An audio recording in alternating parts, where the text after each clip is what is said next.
Abrimos la Biblia en Lucas 14 y apenas nos vamos a mover de aquí, por lo tanto, si podéis tener el pasaje en la mano y lo vamos a seguir. Es un pasaje corto, es un pasaje sencillo y me gustaría que en esta mañana, con la ayuda del Señor, pudiéramos meditar un poquito en este pasaje que trata de uno de los milagros de Jesús, que es la curación de un hombre hidrópico. Es un pasaje del cual no se suele predicar mucho. De hecho, yo creo que nunca he escuchado una predicación sobre este texto y sobre este milagro. No lo recuerdo. Y a priori podríamos calificarlo de milagro un tanto menor, ¿no? Ya que el texto es bastante breve y además solo figura en Lucas, no sale en los demás evangelios. Y es un texto breve y sencillo y a diferencia de otros milagros, pues no implica discusión teológica con los fariseos, tampoco hay palabras del enfermo, ni antes del milagro ni después. Es más, en esta escena lo único que habla es Jesús. Y entonces, ¿qué podemos decir? Que a priori parece un milagro un tanto soso y un tanto aburrido, de poca importancia. Ya sé que nadie lo va a decir abiertamente, pero bueno, seamos honestos, leemos el texto y no nos parece un gran milagro de esos que deslumbren, ¿no? Y tampoco hay un diálogo así profundo entre las personas implicadas, vamos, que sí, que a priori parece un milagro un tanto menor y de escasa importancia. Otra cosa es que seguro que muchos no entienden bien la enfermedad de la que estamos hablando aquí. Porque ¿qué es esto de ser hidrópico? Antiguamente era una enfermedad bastante común. Hoy en día no tanto, y con el paso del tiempo, pues la gente más joven no está tan familiarizada con esto de la hidropesia. Y yo creo que hay miles de personas en el planeta cuando leen sus Biblias, van leyendo la Biblia, llegan a Lucas 14, leen este pasaje y más o menos lo entienden, porque tampoco es que sea un pasaje tremendamente difícil, ven que hay un milagro, pero muchos siguen y no saben exactamente de qué enfermedad se trata. Que tampoco es difícil, uno lo puede buscar en Google y despeja las dudas, ¿no? Tampoco es una enfermedad muy rara, pero bueno, hoy lo vamos a explicar, por eso tengo interés en motivación en que hoy veamos este pasaje, porque me interesa que echemos algo de luz sobre este milagro en el que Jesús cura algo que sí es bastante grave, y además Jesús deja sin palabras a todos los que están a su alrededor. Por lo tanto, vamos con el texto. Si tenéis la Biblia abierta, versículo 1. Aconteció un día de reposo que, habiendo entrado para comer en casa de un gobernante que era fariseo, estos le acechaban. Lo voy a leer de la Sociedad Bíblica Trinitaria, que ya sabéis que es la Biblia que intentamos usar en Son Castellós, una Biblia nueva, ya lo he explicado varias veces, que es la mejor sin duda del mercado, corrige prácticamente todos los errores, los pequeños errores de la Reina Valera del 60, en la librería tenemos tapa blanda y tapa dura, si os interesa. Voy a leer el mismo versículo 1 de la Sociedad Bíblica Trinitaria, a ver si veis alguna diferencia. Y aconteció que al entrar en casa de un principal de los fariseos un sábado a comer pan, estos le acechaban. Bueno, que habréis visto los cambios, ¿no? No es lo del día de reposo, que por cierto los traductores de la Reina Valera del 60 por algún motivo pusieron día de reposo en todos los lugares en los que la Biblia decía sábado, que es Sabbath, en el idioma antiguo, en el que fue escrita la Biblia. Pero bueno, es una traducción a modo de interpretación, está aceptablemente bien, pero bueno, el texto original en griego pone sábado, que era el séptimo día de la semana, que era el día que los judíos honraban la ley de Moisés, el cuarto mandamiento dado por Dios a Moisés más o menos 1400 años antes de Cristo. Pero bueno, lo que pasa, y ahora lo vamos a ver en el texto de hoy, es que buena parte de la sociedad judía de los tiempos de Jesús cumplían de boquilla con el día de reposo, cumplían de puertas hacia afuera. A muchos de ellos la esencia de la ley de Dios les importaba muy poco, les importaba aparentar y quedar bien y punto, y eso es todo, y dar el pego, nada más. Eso de honrar a Dios en sus corazones, pues como que no. Y sobre todo entre la clase dirigente de aquellos tiempos, escribas, fariseos, intérpretes de la ley. Voy a leer el versículo de nuevo. Aconteció un día de reposo que, habiendo entrado para comer en casa de un gobernante que era fariseo, estos le acechaban. Sociedad Bíblica Trinitaria. Y aconteció que al entrar en casa de un principal de los fariseos un sábado a comer pan, estos le acechaban. ¿Veis la diferencia, verdad? Más o menos dicen lo mismo, pero hay un detalle importante que a la Reina Valera del 60 se le escapa, que es que Jesús entró a comer pan. Lo he mirado en el original en griego y sí que sale la palabra pan. ¿Por qué lo omitieron los traductores de la Reina Valera del 60? Pues no lo sé. Yo supongo que creían que era una redundancia y que era algo que se sobreentendía y por eso dejaron solo lo de comer. Porque no olvidemos que el pan en general puede significar dos cosas en la Biblia. El pan es trigo molido y horneado, o sea, pan. Pero también es un simbolismo de lo que significa la comida en general o el sustento en general. Y supongo que los traductores de la Reina Valera del 60 aquí entendieron que era el segundo significado y dejaron lo de comida. Pero bueno, siendo puristas, el texto griego lo pone. Jesús entró en casa de un pez gordo de aquellos tiempos para comer pan. Y bueno, fuera lo que fuera, ya fuera una super comida o fuera algo para salir del paso a base de pan con algo, un pan boli, yo qué sé, pues no lo sabemos con certeza, pero bueno, que no deja de ser llamativo. Porque cuando el hijo pródigo vuelve a casa, ¿qué nos dice la Biblia? Que el padre hace matar el becerro gordo. Y así nos lo dice la Biblia. En aquella familia, para celebrar una buena comida, se pusieron finos de comer carne. Para celebrar que el hijo había regresado a casa. Pero bueno, con lo que tenemos, en este caso, lo único que sabemos es que a Jesús lo invitan a comer pan. A lo mejor solo le dieron un bocadillo. No lo sé.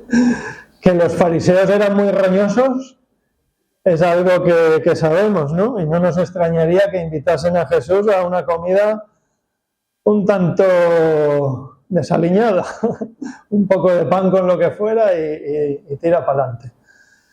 Bueno, tampoco es excesivamente importante y tampoco se trata de especular con lo que el texto nos dice, pero bueno. Lo que sí dice el texto, y esto sí que nos importa, es que los fariseos le acechaban. Y si os fijáis, dice le acechaban y es un verbo en plural, pero ¿quiénes le acechaban si en el versículo 1 solo tenemos nombrada una persona que nos dice que era un gobernante fariseo en singular? Pues hay que deducir que los fariseos en general, pero bueno, es bastante fácil de deducir porque si uno va al final del capítulo 13, y no olvidemos que el texto bíblico fue escrito en un continuo, los capítulos son un añadido del siglo XIII para facilitar la búsqueda de textos. Veremos que a final del capítulo 13 se habla de fariseos en general. Y de todas formas, si os fijáis en el versículo 3, el mismo versículo 3 nos confirma que ahí había más gente aparte del dueño de la casa. Dice el versículo 3 que había intérpretes de la ley y fariseos. Le acechaban, o sea que estaban ahí, a verlas venir, analizando cada cosa que Jesús hacía, analizando todo lo que Jesús decía, claro está, para ver si le podían pillar con algo. Lo vemos en muchos otros pasajes de la Biblia, los fariseos estaban muy molestos con Jesús, era una persona muy incómoda para ellos, era tremendamente incómodo porque Jesús sacaba a la luz toda la porquería que había en los corazones de los fariseos y lo que Jesús daba a mostrar sobre ellos es que mucha fachada por fuera, muy piadosos por fuera los fariseos, pero Jesús mismo dijo, en Mateo 23, dijo, ay de vosotros escribas y fariseos hipócritas, porque sois semejantes a sepulcros blanqueados, que por fuera la verdad se muestran hermosos, mas por dentro están llenos de huesos de muertos y de toda inmundicia. Así también vosotros por fuera la verdad os mostráis justos a los hombres, pero por dentro estáis llenos de hipocresía e iniquidad. Esto es lo que Jesús tenía que decir de los fariseos. Eran un atajo de hipócritas. Ya lo creo que es muy perfectamente posible que los muy roñosos invitaran a Jesús a comer un bocadillo. Claro que sí, para quedar bien y listos. Pero bueno, lo importante, que le acechaban. O sea, que estaban ahí a ver qué decía, a ver si le podían pillar con algo. Vamos al versículo 2. Y he aquí estaba delante de él un hombre hidrópico. Aquí sale el enfermo, que bueno, ya lo he dicho antes, no habla. El enfermo no habla ni antes ni después del milagro. Por lo que sabemos, el enfermo ni se acerca a Jesús ni le pide nada. ¿Era un fariseo el enfermo? Tal vez. Es posible que fuera un fariseo, el texto no lo dice, pero bueno, debía ser alguien destacado, alguien importante de aquella sociedad. Tiene lógica porque si la casa era la casa de un gobernante, un político y a la vez religioso destacado de aquella sociedad, de aquel tiempo, pues que ahí él permitiera que entrara gente en su casa, pues suponemos que entraba la flor y nata de aquella sociedad, ¿no? Pues ahí no entraba cualquiera. El enfermo pues debía ser algún fariseo, debía ser algún gobernante, algún funcionario, algún personaje público de aquella sociedad. No lo sabemos, el hecho es que la Biblia no nos lo dice y en el fondo tampoco nos importa mucho. Sabemos que estaba en la comida y que tenía la hidropesia. Y esto es lo importante, ¿no? La enfermedad. Vamos a ver de qué se trata la hidropesia. Hidro es un prefijo relacionado con agua, ¿no? La palabra es un derivado de hidro, de agua. Y la hidropesia es una dolencia por la cual una persona retiene líquidos en sus tejidos. Hoy en día lo llamaríamos retención de líquidos. A que ahora ya se entiende más. Seguro que os suena haber visto a alguna persona, sobre todo sucede con gente mayor, que os enseñen los pies y veáis unos pies hinchados, a veces los pies, a veces los tobillos, a veces las piernas, gente que apenas le entra el pie en el zapato. Hoy en día no se ve tanto como antiguamente, pero bueno, la hidropesia sigue sucediendo. Lo único que a día de hoy se puede tratar con medicamentos y por eso no es tan visible. Pero bueno, es una dolencia que hasta hace poco menos de 100 años se visualizaba bastante más que hoy en día. Entonces, ¿qué tenemos? ¿Qué es lo que tenemos? Tenemos que una de las personas que estaba comiendo en esa casa, y nos dice el texto que estaba delante de Jesús, había entrado en esa casa a comer pan, pues esa persona tenía retención de líquidos. No sabemos el nivel de gravedad. Ay, que esto se cambia todo el tiempo. No sabemos el nivel de gravedad, pero bueno, dado el caso, si era muy visible, pues es muy posible que tuviera todo el cuerpo hinchado. Y vamos a ser un poco técnicos, no me quiero alargar con lo que es la hidropesia en sí, pero sí que quiero ser un poquito técnico. La hidropesia no es una enfermedad en sí misma, es una consecuencia visible de otras enfermedades, de otras dolencias, en ocasiones graves y muy graves. Por ejemplo, voy a poner un ejemplo que no tiene nada que ver. Las enfermedades renales, o sea, la gente que tiene fallos de riñones, la piel se le pone amarilla.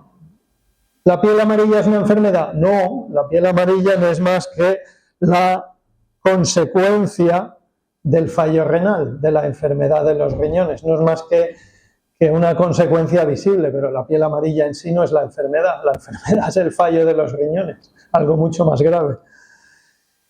Y la retención de líquidos, la hidropesia, se puede dar, lo podéis buscar luego si os come la curiosidad en internet.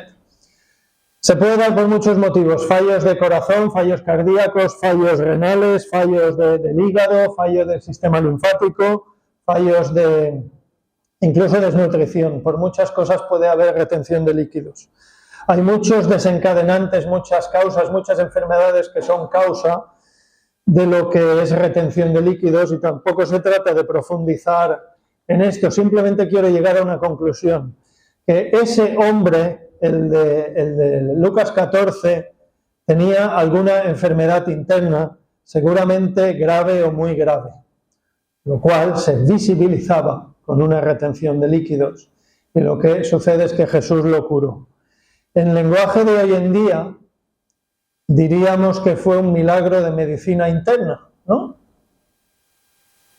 En el fondo todos los milagros de Jesús eran de medicina interna, porque los ciegos algún problema debían tener en los ojos, los cojos algún problema de tendones, de huesos, de musculatura.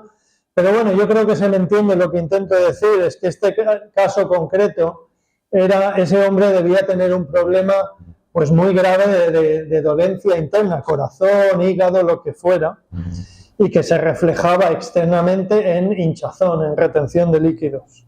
El hombre debía estar hinchado por alguna causa grave, y lo importante es que el Señor Jesús se lo solucionó. Versículo 3, saltamos al 3.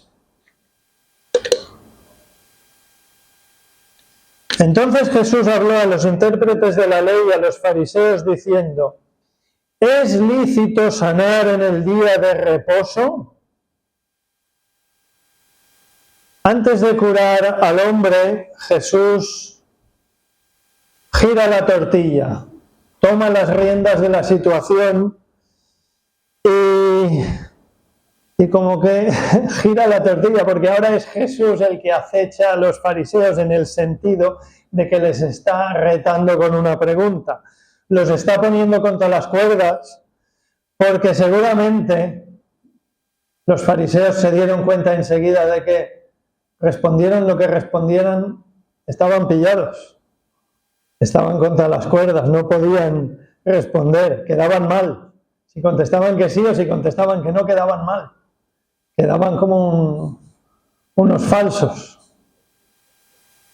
En el fondo, el pasaje no va tanto de la enfermedad de aquel hombre en cuestión, sino de los fariseos, de su actitud hacia Jesús y sobre todo de su actitud en general hacia lo que era la palabra de Dios.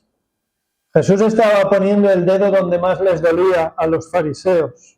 Les estaba mostrando lo falsos que eran. Solo con una pregunta. Les estaba mostrando que eran unos falsos y los estaba poniendo contra las cuerdas. Si tenéis la Biblia abierta en Lucas 14, por favor, girad la página anterior a Lucas 13, que quiero leer un fragmento de Lucas 13 del 10 al 15. Perdón.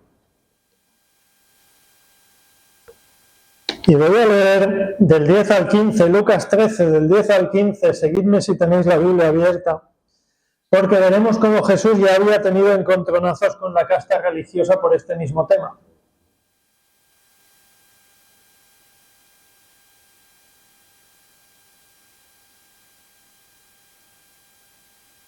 Lucas 13, 10. Enseñaba Jesús en una sinagoga en el día de reposo. Y había ahí una mujer que desde hacía 18 años tenía espíritu de enfermedad y andaba encorvada, y en ninguna manera se podía enderezar. Cuando Jesús la vio, la llamó y le dijo: mujer, eres libre de tu enfermedad. y puso las manos sobre ella, y ella se enderezó luego y glorificaba a Dios. Y atención aquí. Pero el principal de la sinagoga, enojado de que Jesús hubiese sanado en el día de reposo, dijo a la gente, 2 puntos, 6 días hay en que se debe trabajar, en estos pues venid y sed sanados, y no en el día de reposo.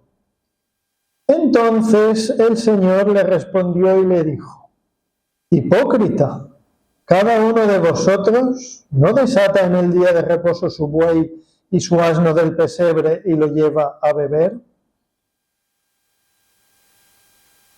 Ya está, podemos volver a Lucas 14. Jesús le contestó en toda la cara a este fariseo que decía eso de no, nada de curaciones en sábado. Y le contestó con un ejemplo muy parecido al que tenemos en Lucas 14, que es la comparación con el buey y el asno de cada uno. Yo sé que lo del buey y lo del asno hoy en día nos suena un poco lejano, ¿no? Como que no va con nosotros. Pero bueno, también tenemos que ponernos en la mente de aquellos tiempos, en lo que eran aquellos tiempos. Los medios de transporte, ¿cuáles eran? Y los medios de trabajo, ¿cuáles eran? Eran los animales. Hoy en día vamos a trabajar con nuestros coches, serían nuestros asnos, y un repartidor, un camionero se gana la vida con su furgoneta o con su camión, su herramienta de trabajo, que sería su buey, ¿no? Eso es lo que significan el asno y el buey, que nos entendamos en lenguaje de hoy en día, trasladando un poquito a nuestra sociedad la importancia de un asno o un buey. Hoy en día, pues, daríamos el ejemplo con tu coche. Si tu coche se te rompe en domingo y se queda tirado en medio de la autopista, no vas a intentar repararlo o sacarlo de ahí. Es el típico ejemplo, es lo mismo. Versículo 4. Lucas 14, 4.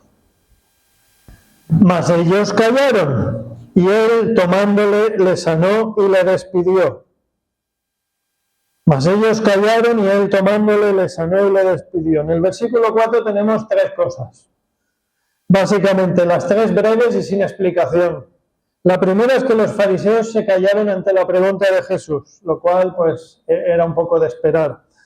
La segunda es que Jesús sanó al enfermo y la tercera es que lo despidió, o sea que le dio una palmadita en el hombro y lo marchó de ahí.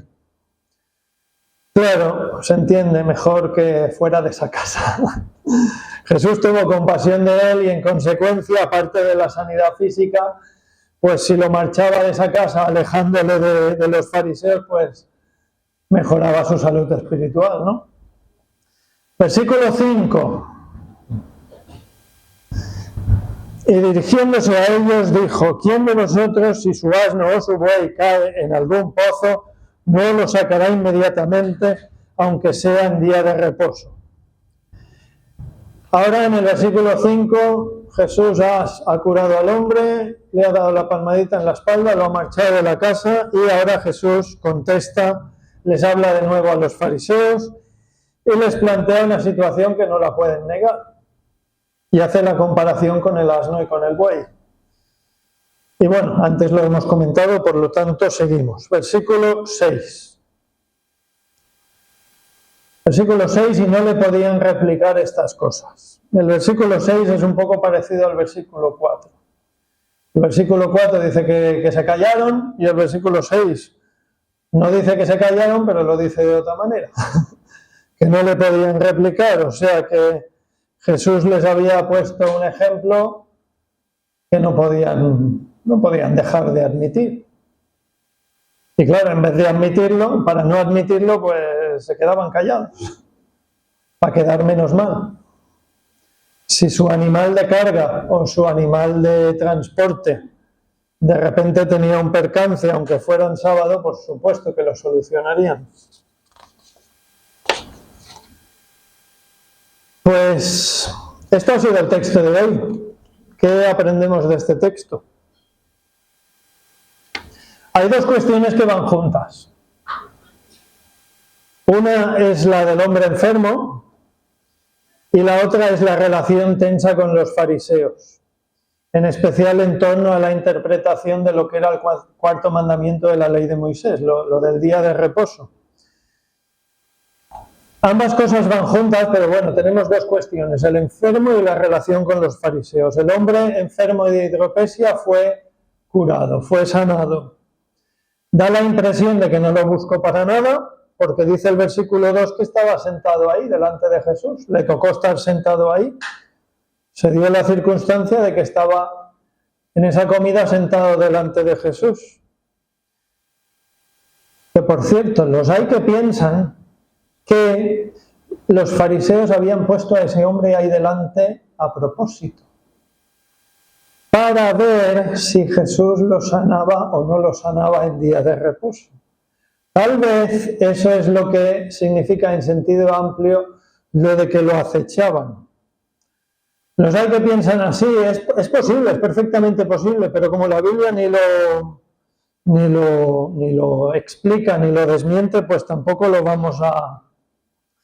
Bueno, lo dejamos en el aire, lo admitimos como una posibilidad, pero bueno, lo importante es que Jesús curó a ese hombre y ese hombre no da la impresión de que le estuviera pidiendo nada a Jesús ni estuviera rogando sanidad y aún así Jesús lo curó. Y es una imagen del Evangelio. Nosotros no buscamos a Dios, es Dios quien nos encuentra y nos salva por su propia misericordia. Así como Jesús tuvo misericordia de ese hombre hidrópico, hubo un día en el que Dios tuvo misericordia de los que somos creyentes.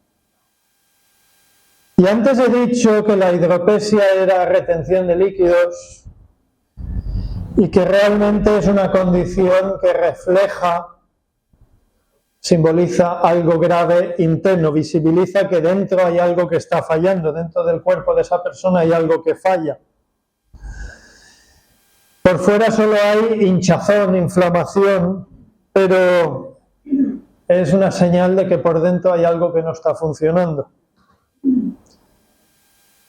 Y en realidad eso es una imagen de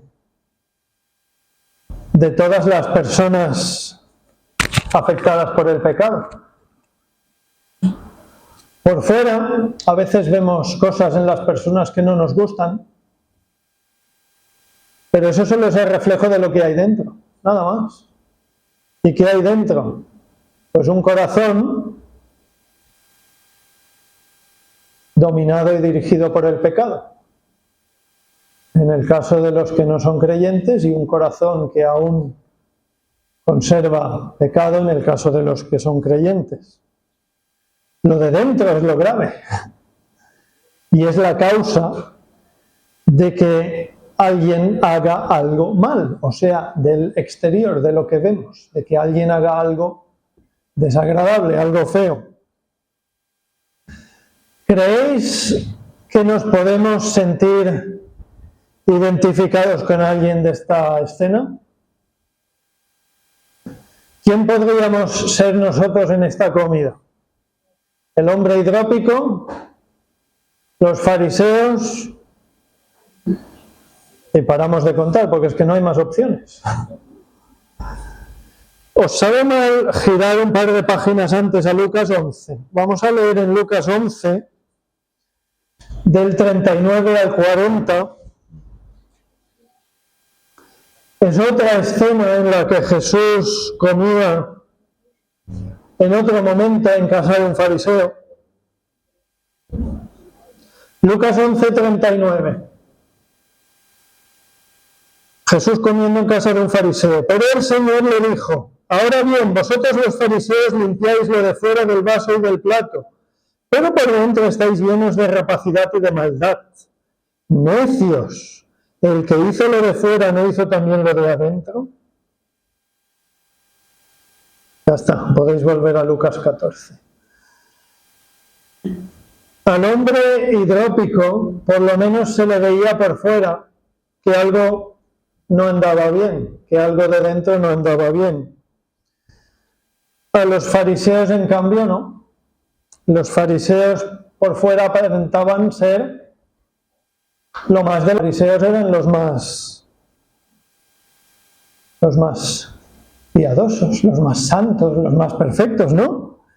Ellos no veían y no sentían su necesidad. A ver si se entiende lo que estoy tratando de decir. Yo no sé si se entiende, a ver si lo puedo explicar más claro. En esa comida todos eran pecadores. En esa comida todos necesitaban un Salvador. Todos necesitaban a Jesucristo para el perdón de los pecados. Tanto el hombre hidrópico como todos los demás. En cierta manera no hay diferencia, todos son iguales. Todos necesitan a Jesús.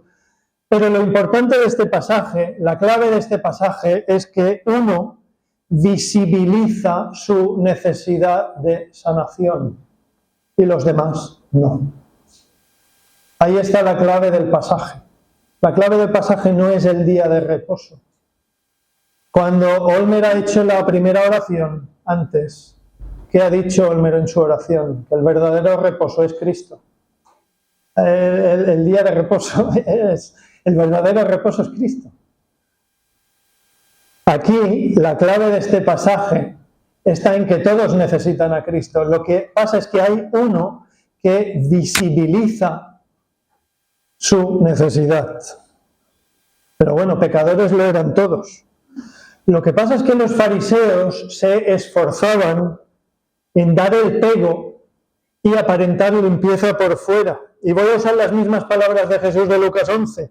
Vosotros los fariseos limpiáis lo de fuera del vaso y del plato, pero por dentro estáis llenos de rapacidad y de maldad. Por lo menos al hombre hidrópico se le veía su necesidad.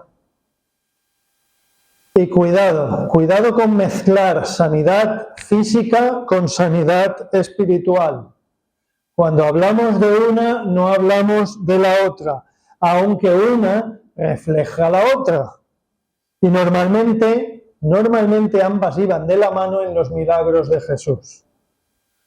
No podemos afirmar con certeza que ese hombre hidrópico fuera salvo de sus pecados porque el texto no lo dice explícitamente. Pero en muchas ocasiones las sanidades físicas de Jesús implicaban también sanidad espiritual, o sea, el perdón de los pecados. Y en este caso, dada la circunstancia de que Jesús lo despidió, o sea que lo alejó de esa casa, bien pudiera entenderse que le hubiera salvado el alma y lo estaba alejando de aquel foco activo de falsa religiosidad y pecado que era una casa de un fariseo. Los milagros de Jesús, y ahora estoy hablando en general, los milagros de Jesús eran sobre enfermos de enfermedades físicas, lo que se veía, lo que se visibilizaba, porque la enfermedad del cuerpo simboliza la enfermedad grave que toda persona arrastra en su vida y es el pecado. En aquellos tiempos no vemos en los evangelios que Jesús fuera por ahí solucionando los problemas de la gente, dándoles dinero, una bolsa de dinero a cada uno. Jesús no vino para eso. Jesús no resolvía los problemas familiares ni los problemas económicos de la gente. Era algo muy distinto. Jesús vino a curar enfermos porque esas curaciones mostraban que Jesús era el gran médico. O sea, el único que podía solucionar la gran enfermedad del hombre, que es el pecado. Y el pecado sí puede considerarse una enfermedad porque precisamente lleva a todos a la muerte. Génesis 3. Y además lleva a una muerte en serio, que es la muerte del infierno.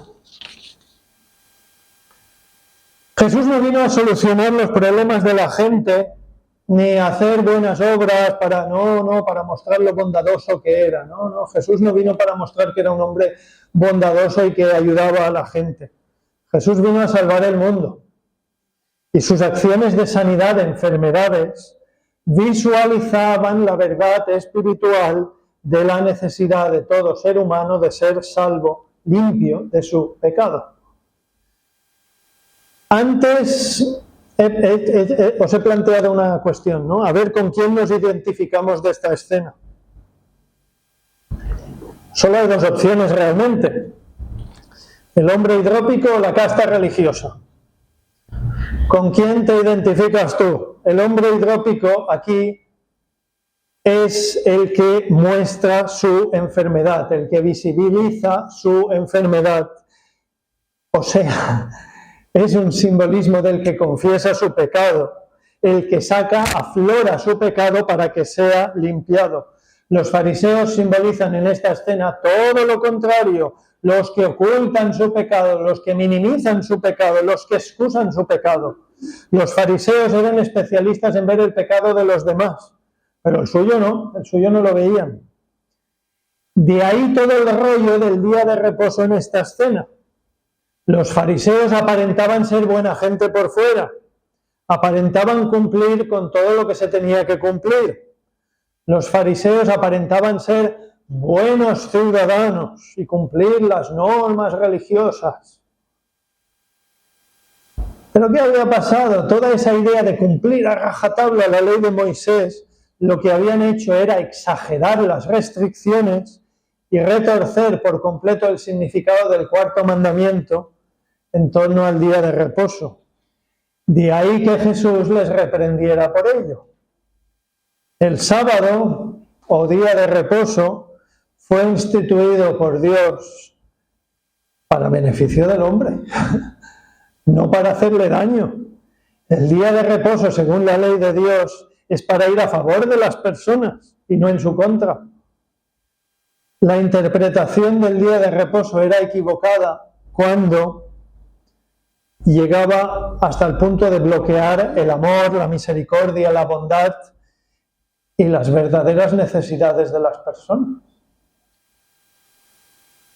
Y aquí enlazamos con lo de la enfermedad, porque van juntas las dos cosas. La verdadera necesidad de cada persona es la sanidad de su enfermedad espiritual, o sea, del pecado. Aquí es donde lo de la enfermedad y lo del día de reposo va junto. Por lo tanto, ¿quién puedes ser tú en esta escena? ¿El hombre hidrópico que reflejaba su necesidad de sanación? ¿O los fariseos que se creían muy limpios y que no creían necesitar nada? ¿Quién eres tú en esta escena? La casta religiosa de los tiempos de Jesús había malentendido por completo la palabra de Dios en cuanto a la forma de reconciliarse uno con Dios. Ellos pensaban que cumplir las normas era lo más importante, hacer puntos, cumplir, cumplir, cumplir. Y Jesús les mostró lo equivocados que estaban. Lo que pasa es que hoy en día sucede lo mismo. ¿Cuántos hay que están con la idea de hacer, cumplir, hay que hacer, hay que tratar de ser buenas personas? Venga, esforcémonos en ser buenas personas, hagamos lo mejor que podamos. Todo eso no puntúa para Dios. La única forma de hacer las paces con Dios es ser como el hombre hidrópico, que es el que visibiliza su enfermedad, saca su pecado, confiesa su pecado y admite que eres pecador y recibe el regalo de la salvación que Dios te ofrece a través de la cruz del Señor Jesucristo. Porque en la cruz el justo murió por los injustos para que los pecadores pudieran estar reconciliados con Dios. Y si yo no conozco a todos los que estáis aquí, y a los que os conozco yo no sé qué tenéis en vuestro corazón, yo no conozco los pensamientos internos de cada uno. Si tú no crees en el Señor Jesucristo como tu Señor y Salvador, pues piensa en ello, reflexiona sobre lo que hemos hablado hoy, porque el destino de tu alma está en juego. Y no hay nada más importante para ti. Haz las paces con Dios, lo que más te conviene. El mensaje de toda la Biblia es uno: que hay posibilidad de perdón para tus pecados para siempre si recibes la salvación de la mano del Señor Jesucristo. Y para los que somos creyentes, ya termino, un par de minutos y termino, hoy no es largo. ¿Qué es lo que piensas al ver esta escena? que los fariseos eran muy malos, muy malos, muy malos, y unos ciegos que no veían la realidad de las cosas. Pues sí, eso era así, es verdad que era así. Pero cuidado, que tengamos cuidado de no juzgar a esos fariseos y tacharlos de no ver la realidad de las cosas, cuando nosotros muchas veces actuamos de forma similar. Por ejemplo, podríamos hablar mucho de lo que es hoy en día, lo que significa bíblicamente hoy en día el día de reposo, y de si lo estamos respetando o no así como agrada al Señor. Pero bueno, no lo vamos a hacer porque eso daría para otra predicación. Pero que lo pensemos. En muchas ocasiones fallamos en esto.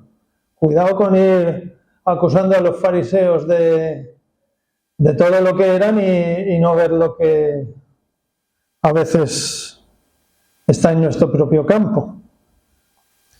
Lo único que quiero decir, y con esto termino, es que tengamos mucho cuidado de no mirar por encima del hombro a los demás, y sobre todo dentro de la iglesia, a los hermanos dentro de la iglesia.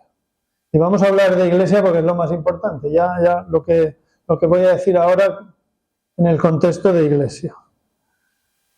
Algunos hacen cosas en las que visibilizan su pecado.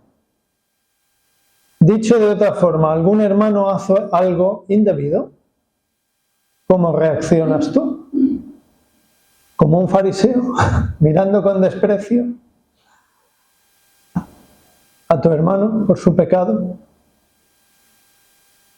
¿Qué aprendemos de lo que hemos visto hoy? Las ideas básicas con las que quiero que nos vayamos a casa. ¿Qué aprendemos de este texto? Este texto refleja, es un texto muy sencillo, pero simplemente refleja una disyuntiva. El que visibiliza su pecado y el que no lo visibiliza. El que ve su propio error y el que no lo ve. Es el significado de este texto. ¿Con qué nos quedamos hoy? Pues que nadie estaría aquí si no fuera por la misericordia de Dios. Todos necesitamos limpieza, todos necesitamos sanidad del Señor, todos los días, ¿verdad? Que seamos misericordiosos para con nuestros hermanos en la iglesia, que no seamos ásperos, que no seamos duros, que no estemos ahí poniendo el dedo en el pecado de los demás y pasando por alto el nuestro, que muchas veces es peor. Que edifiquemos la iglesia con amor, con paciencia, para con los hermanos, hablo de la iglesia del Arenal.